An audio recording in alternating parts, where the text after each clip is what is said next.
Alright, so I wanted to talk about Darbound because I had read it last week and I was just like, you know what, I'm seeing this book kind of going around Booktok.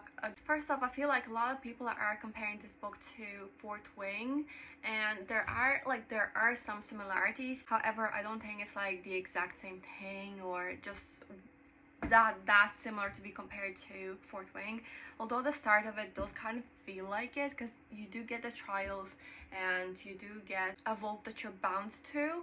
However, you don't really get that academic feeling that you had in Fourth Wing. The characters, I feel like you don't really get to know that well like you did in Fourth Wing. I just felt like we didn't really get to see in depth into a lot of these characters. Like, they are very much on the surface level. Like, they didn't really create that bond that Fourth Wing had with all of these characters. I don't know.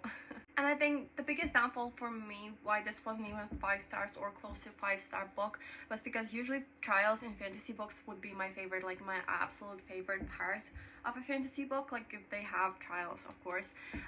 This one, I felt like the trials weren't really thought out well. Like, they were just there, and I felt like a lot of them just kind of like blended into the same thing, kind of like there weren't much of a variety. I felt like it was still really enjoyable book, don't get me wrong, and it's been a hot minute, I think, because I definitely don't remember the last time I read a fantasy book that I had really enjoyed.